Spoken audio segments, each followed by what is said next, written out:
মালদহে প্রথমবার এলেন প্রাক্তন ভারত অধিনায়ক সৌরভ গঙ্গোপাধ্যায়। জেলা ক্রীড়া সংস্থার মাঠে জগমোহন ডালমিয়া কভার ক্রিকেট সেন্টারের উদ্বোধনে বৃহস্পতিবার হাজির হন তিনি। উদ্বোধনের পর পিচে ব্যাট হাতে নেমেও পড়েন মহারাজ।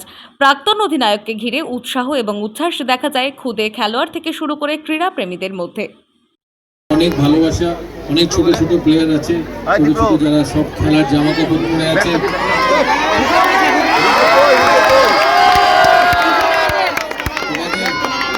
তোমাদের খেলাধুলোর জন্য আমার অনেক শুভেচ্ছা রইল। মালদা একটা বড় ডিস্ট্রিক্ট। অ্যাকচুয়ালি আমি প্রথমবার মালদায় এসেছি, এর আগে কোনোদিন মালদায় আসিনি।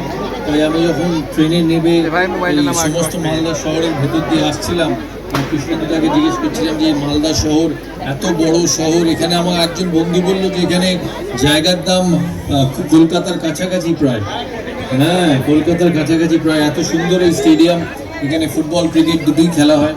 তোমরা এই ফেসিলিটি ভালো করে ইউজ করবে, কারণ ক্রিকেট অ্যাসোসিয়েশন অফ বেঙ্গল যে এই কোচিং সেন্টারটি ছোট্ট ক্রিকেট একাডেমিটি তৈরি করার জন্য সাহায্য করেছিল 2017-18 সাল থেকে।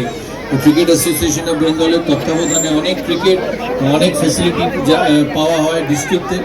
তোমরা সেই ফেসিলিটিটাকে ব্যবহার করবে আর খেলাধুলো যাতে তোমাদের এগিয়ে নিয়ে যেতে পারো সেটা দেখবে। দাদার অটোগ্রাফ নেওয়ার জন্য হুড়োহুড়ি লেগে যায় মাঠে।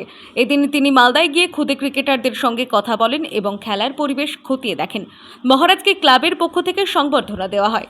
এরপর সচিনের জন্মদিন উপলক্ষে সৌরভ গঙ্গোপাধ্যায় জানান,